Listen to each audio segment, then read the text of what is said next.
Olá pessoal, olha, esse projeto de lei das fake news, esse PL 2630 está mexendo com o neurônio de muita gente. A jornalista Daniela Lima, da CNN, ela fez um comentário que repercutiu e que causou alguma polêmica, principalmente no meio conservador, no meio cristão, quando ela diz que alguns trechos da Bíblia, se forem citados publicamente, pode incorrer em crime. Dá uma olhada no que ela fala.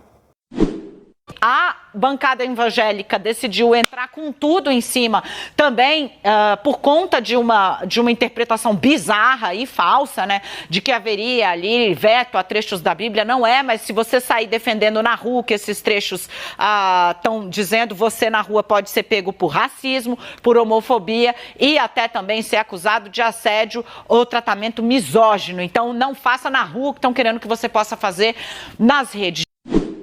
A preocupação é que alguns textos onde a Bíblia condena determinadas práticas podem sim ser vetados. E aí depois o Silas Malafaia, ele criticou duramente o posicionamento dessa jornalista. No seu Twitter, Silas Malafaia disse assim: a jornalista cretina da CNN, Daniela Lima, falando um monte de asneira sobre a Bíblia que ela não entende nada. A sua boca é um verdadeiro esgoto.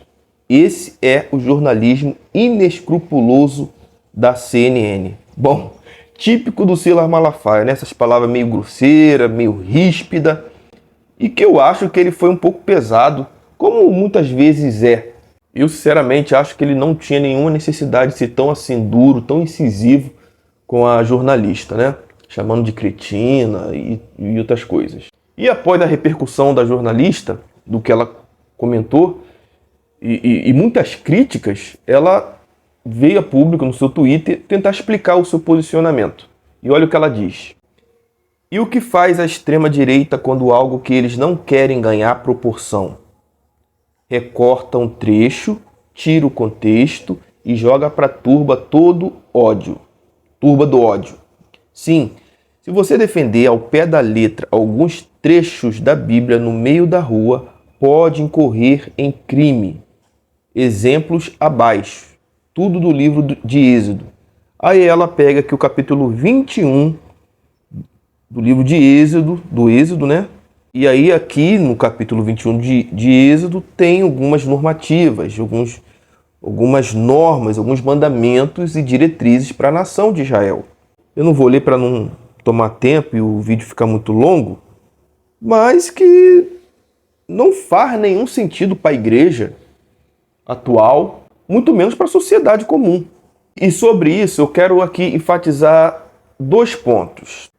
Primeiro, o problema não é, como ela disse, levar ao pé da letra alguns textos bíblicos. O problema é alguns cristãos, por falta de conhecimento, de não querer estudar a Bíblia, não querer pesquisar, e fica aí às vezes até comendo na mão de falsos líderes, que por mau caratismo mesmo acaba pegando textos isolados da Bíblia, não sabe colocar diante da igreja o que de fato são normas para a igreja. Esse é o grande problema.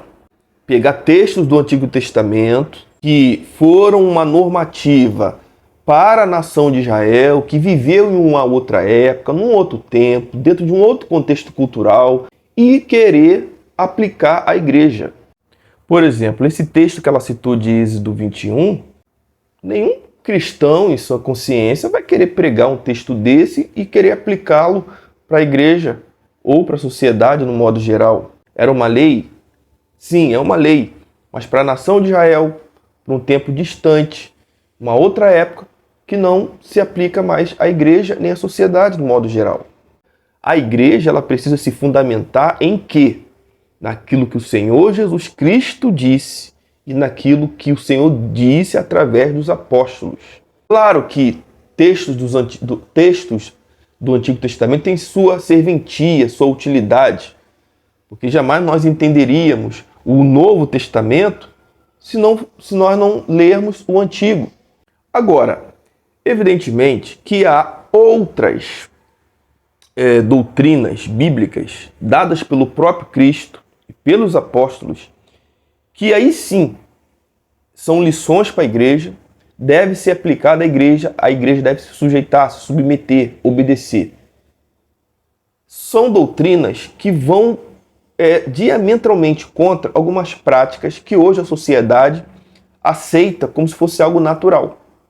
E aí, como a igreja se comporta diante disso, tendo em vista uma lei que entende que alguns discursos cristãos, sim, serão considerados discurso de ódio, incitação à violência, preconceito, intolerância e tudo mais.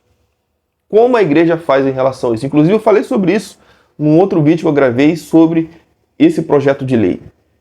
Ou a gente se cala, ou não fala mais nada, não prega mais, não vem para as redes sociais e traz algum conteúdo bíblico, cristocêntrico, doutrinário, que a igreja precisa se submeter e que vai contra práticas que a sociedade entende que agora é normal, e aí a gente pode ser taxados como preconceituosos, intolerantes, e incitação à violência, discurso de ódio, e incorrer como um crime se citados esses textos publicamente, como a jornalista disse. Quando for texto de melzinho na chupeta, né? Quando for bênção, aí a gente tem liberdade de falar, mas quando for algo mais sério, que bate de frente com o nosso eu, com as nossas práticas, com nossos pecados, e aí a gente não fala mais nada, a gente se cala, né? Se omite e não ensina mais a palavra de Deus. Seria esse o objetivo da igreja? Seria essa a obra de Deus? Que a igreja se calasse diante dos riscos de penalidades e punições? Acho que não, né? Bom, mas fato é que o projeto não foi votado essa semana, que estava para ser... A votação ocorreria esta semana do projeto de lei. Não ocorreu, foi adiado. E nós ficamos aqui atentos, aguardando cenas do próximo capítulo. Deus abençoe vocês.